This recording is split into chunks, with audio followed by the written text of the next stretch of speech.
So we're gonna go for excursion today. Here I'm in Cubes, as you can see, right over there. Oh wait, how do I change? Right over there, it's the Cubes, and that's our transportation. It's bus. We have two buses right there, as you can see. Three buses, and then we're departing from here. It's around like 6 a.m. Indonesian West Java time, and hopefully it can arrive very soon. That's it. Right, so we're passing the highway gate, the first highway gate. I don't know how much highway gate to reach there. Hopefully it's not that much. That's it. So we have arrived at the geothermal processing place. As you can see, there's this well. No one told me the well injection yet, but for sure this is one of the office for managing the processing of the geothermal energy, as you can see there.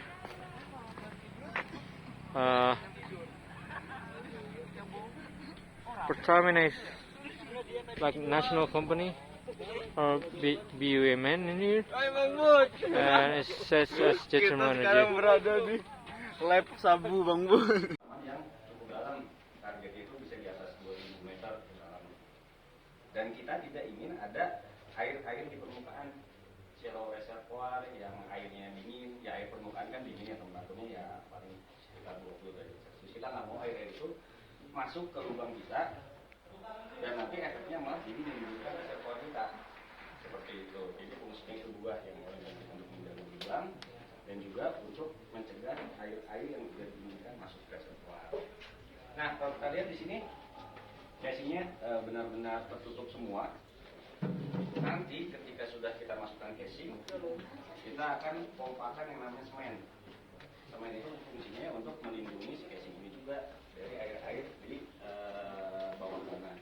Karena kita tidak mengharapkan adanya kontak antara air bawah tanah, air shallow aquifer itu kontak dengan casing. Casing kan materialnya pada dasarnya besi ya, besi kan bisa berkorosi ya, kita tidak menginginkan hal itu terjadi. Nah, ketika kita sudah masuk ke zona-zona target di reservoir, itu kalau misalkan casingnya tidak ada lubangnya, air panas kita atau steam kita nggak bisa masuk, sehingga kita masukkan yang namanya casing perforated. Ada di sebelah sana contohnya. Casing perforated itu yang berlubang, bolong-bolong. Fungsinya ya agar si steam atau air panas itu masuk ke dalam lubang sumur kita, kemudian bisa kita produksikan dari permukaan. Seperti itu. Itu sekilas mengenai pemboran di panas bumi sih. Ada yang mau ditanyakan, didiskusikan, mangga silakan. Kalau nggak ada, kita bisa coba melihat di sebelah sana, di tempatnya Pak Rahmat Sule itu ada core itu batuan inti. Itu adalah contoh core batuan inti yang kita ambil dari pembuahan panas bumi.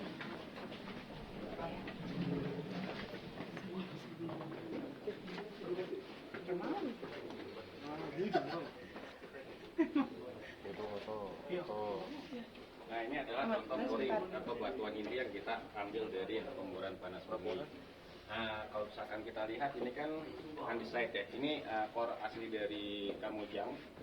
Sampel core asli ini dari Kamojang 60 kalau saya nggak salah, kedalaman sekitar 1200-an ya kalau nggak salah. Nah, batuannya andesit, dan kalau misalkan kita lihat ini betul-betul kondisi batu di reservoirnya seperti ini. Bisa kita lihat ada yang batuannya hampir utuh ya, tapi ada juga yang hancur-hancur. Karena yang menjadi salah satu target di pemboran panas bumi itu adalah batuan yang fracture. Fracture-nya itu dari patahan atau dari ya intinya dari patahan sih sebagian besar. Nah, ini contoh-contoh yang sudah hancur-hancur. Ini adalah contoh misalkan patahan-patahan yang masih berupa bidang patahnya. reservoirnya ya, bisa kita lihat bersama-sama. Nah dari data ini banyak sekali yang bisa kita dapatkan informasi mengenai reservoir kita. Pertama jenis batuannya, densitasnya, lalu resistivitasnya. Mungkin nanti kan setelah kita melakukan coring kita akan masukkan logging unit ya untuk mengukur densitas, resistivitas, pressure, temperatur dan lain sebagainya. Kemudian kita juga bisa mencari arah-arah patahannya. Dari arah-arah patahannya, setelah kita ketahui arah patahannya, kita bisa memodelkan kira-kira menerus kemana ke patahan-patahannya. Kan ada tor satunya bisa kita cari, tor duanya, tor tiganya, kemudian kita modelkan fracture-nya seperti apa, sehingga akan memudahkan kita untuk melakukan drilling-drilling di pemboran selanjutnya. Seperti itu. Maka sekarang kalau misalkan mau dipoto-foto dulu, ada yang mau ditanyakan, silakan. Itu agar cutting-cutting yang di bawah ini setelah dihancurkan oleh bit, dia naik ke atas. Kenapa? Karena kalau misalkan cuttingnya nggak kita naikin ke atas dan naikin ke atas, akan menyangkut di bit ini. Nanti akan stuck. Itu ada masalah lagi nanti. Terus yang kedua, teman-teman geologi akan sangat membutuhkan data cutting itu untuk deskripsi. Kita sudah masuk ke zona reservoir atau belum, batuannya apa, dan mungkin itu dari pemboran. Ada lagi yang mau ditanyakan? Tahapnya kurang lebih Sama, tahapan ya, tahapan sama. Rig yang dipakai juga mirip. Rig yang dipakai mungkin bedanya di geothermal itu di 1500 HP ya. Itu tuh 1500 HP itu biasanya bisa kita gunakan untuk drilling sampai 3000 meter. 3000, 3200. Kata-kata kalau di geothermal itu sampai 3000. Kecuali di Kamojang itu rata-rata di 1700 sampai 2500-an. Kita punya satu sumur yang paling dalam itu di 3350 guys. Kita ada banyak di mana-mana kan, areanya PGI itu ada di Kamojang, di Karaha, Tasikmalaya, terus ada di Belu, Lampung, Bengkulu, Belais, dan banyak juga di Lahendong, Manado. Scaling dari sini. Scaling dari lapangan ini. Iya. Oh ya. Ini tuh scale bukan dari Kamojang kan?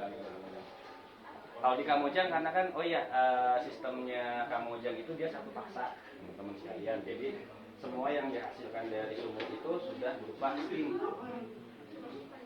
Sedangkan di area-area lain itu kebanyakan dua fasa. Dua fasa itu dia menghasilkan steam dan juga menghasilkan air panas. Nah, kalau yang masalah scaling ini biasanya dari sumur-sumur yang menghasilkan air panas juga.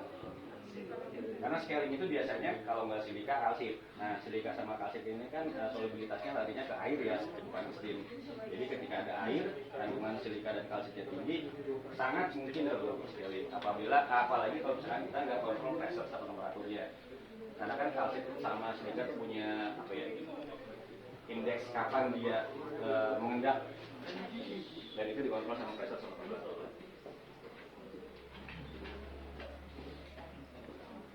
Makin kecil nanti lubang. Iya, produksinya makin kecil.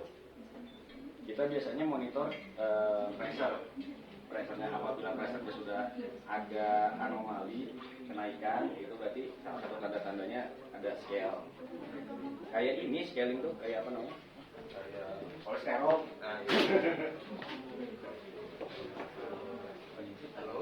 Penyempitan flow-nya. Jadi ketika dia flow-nya scalingnya semakin besar, ya flow-nya kan akan mengecil. Ketika flow-nya mengecil, pemangkitan akan turun. Ya kan kita nggak mau pemangkitan turun kan. Jadi kita biasanya monitoring juga itu. Sebenarnya kan di luar sini. Ada lagi teman-teman yang ditanya? Yuri. Kalau enggak silakan di foto-foto dulu. Ini showroom, boleh difoto, silakan.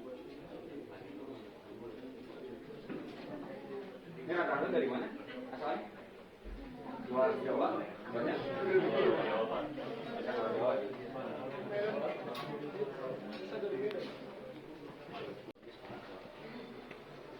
Dari separator ini fungsinya untuk memisahkan steam dengan air. Karena di Kamojang, walaupun Kamojang ini dia steam dominated, selama perjalanan dari sumur produksi sampai ke vessel ini akan ada yang namanya kondensasi. Nah, kondensasi itu akan kita buang dari separator ini, di mana kondensasi itu akan kita alirkan ke sumur injeksi. Kembali lagi ke separator, setelah dipisahkan antara steam dan brine-nya, steam ini akan kita gunakan untuk membangkitkan listrik yaitu generator. Nah, generator ini akan memutarkan turbin. Turbin ini akan memutarkan dikopel dengan generator. Generator menghasilkan listrik. Nah, tadi steam yang masuk ke dalam turbin tadinya kan panas. Dia berupa fasa steam. Setelah dia memutar turbin, entalpinya habis. Kemudian dia akan menjadi kondensat. Air kondensat ini kemudian akan dialirkan lagi ke sumber injeksi. Jadi selama kita memproduksikan panas bumi dari sumur produksi, kita akan melakukan injeksi ke sumur injeksi. Seperti itu. Ini adalah siklus yang continuous, kita terus-terusan berputar. Sumur produksi akan menghasilkan fluida panas bumi, dipisahkan di separator, steam memutarkan turbin. Setelah itu steamnya akan menjadi kondensat. Kondensatnya kita injeksikan lagi ke sumur injeksi. Begitu terus siklus. Seperti itu. Ya. Berarti dari satu unit itu bisa banyak well-nya gitu kan? Banyak. Nggak cuma satu unit satu sumur. Untuk yang Kamojang ya, karena ada beberapa pengembang dia menggunakan wellhead unit. Jadi satu sumur langsung dibangkitkan langsung jadi 2 mega, 3 mega gitu. Tapi kalau yang di Kamojang itu enggak, sistemnya nggak seperti itu. Kita masukkan semuanya, kita kumpulkan ke separator kemudian membangkitkan satu turbin besar, terusnya diinjeksikan ke turbin. Tapi kalau misalnya mau produksi hal yang baru bisa disambungin ke? Bisa. Justru kita akan melakukan pemboran sumur make up setiap 2 tahun atau 3 tahun tergantung teman-teman reservoir melakukan kalkulasi. Fungsinya karena sumur itu selama kita produksikan akan ada yang namanya decline rate. Decline rate itu penurunan produksi sumur. Itu natural dari reservoirnya, atau tadi yang kita lihat sama-sama ada sekali yang tidak bisa kita bersihkan lah dalam tanda kutip. Nah, kita akan melakukan pemboran sumur make up untuk menjaga pembangkitan kita. Karena contoh untuk di Kamojang ini kan 235 megawatt. Kita sudah punya kontrak sama PLN. Kita harus mendeliver listrik dan steam ke PLN di 235 megawatt. Ketika turun kita akan didenda sama PLN. Jadi kita nggak mau itu. Kita akan menjaga suplainya ke PLN agar selalu di 230 minimal 235.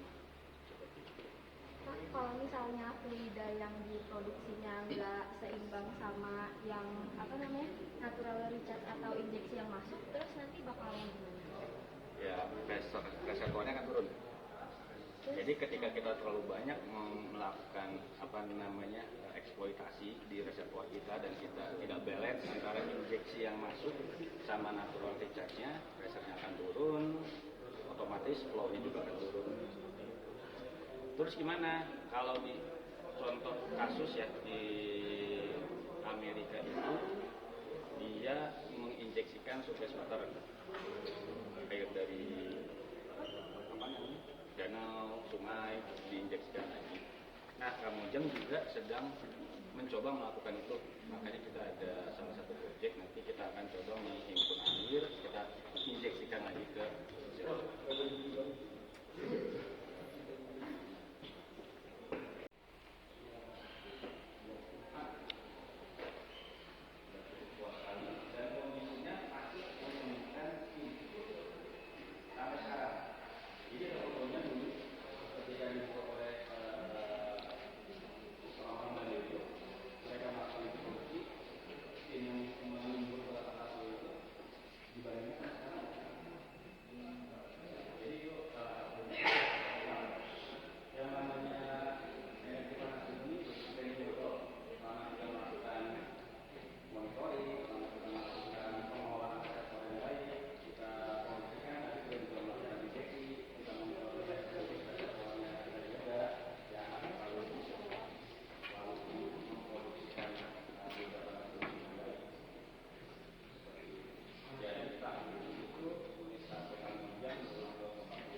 So this is what makes this place called Kawah Kamojang or Kamojang crater, but it's not really that crater because this is only the well that extruding the fume or the gas, the outside.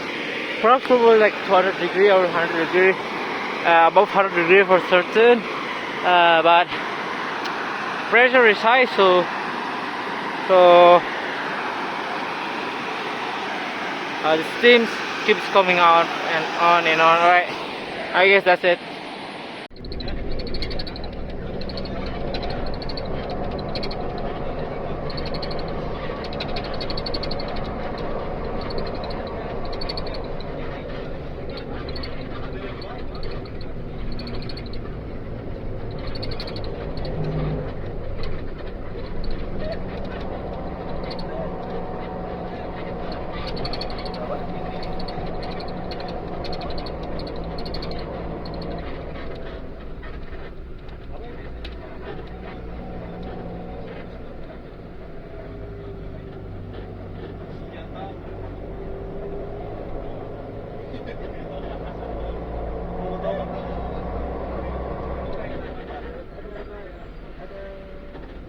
Pasir kapur